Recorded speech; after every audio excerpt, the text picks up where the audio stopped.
வணக்கம். நான் உங்கள் வழக்கறிஞர் ரமேஷ், திருப்பூர் மாவட்டம். நீங்க ஏடிஎம்ல பணம் எடுக்கிறதுக்காக போறீங்க, உங்க ஏடிஎம் ஸ்வைப் பண்றீங்க, பட் அது லாக் ஆயிருது. உங்களால பணம் எடுக்க முடியல, ஏடிஎம் கார்டு வெளியே வரல, நீங்க நிறைய முயற்சி பண்ணிட்டு இருக்கீங்க. அப்ப அந்த பக்கத்துல இருக்கக்கூடிய ஒரு நபர் வந்து, சார் உங்களோட பின்னை போடுங்க, மேடம் உங்களோட பின்னை போடுங்க அப்படின்னு சொல்றாங்க. நீங்க அந்த இடத்துல பின் போடுறீங்க, பட் அப்பயும் உங்களோட ஏடிஎம் வெளியே வரல. அப்ப நீங்க வந்து அந்த இடத்துல இருந்து அவங்க சொல்றாங்க, நீங்க பேங்க்ல தான் போய் கொடுக்கணும், அப்பதான் எடுக்க முடியும் அப்படின்னு சொல்றாங்க. நீங்க அங்கிருந்து கடந்துடுறீங்க.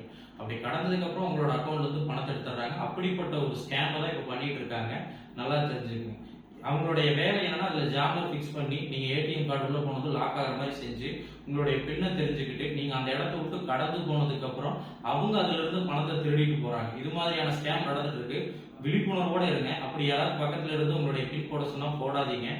அப்படி அதுல ஏதாவது இஷ்யூ இருக்கு அப்படின்னா அந்த இடத்துல இருந்தே கம்ப்ளைண்ட் பண்றதுக்கு முயற்சி பண்ணுங்க.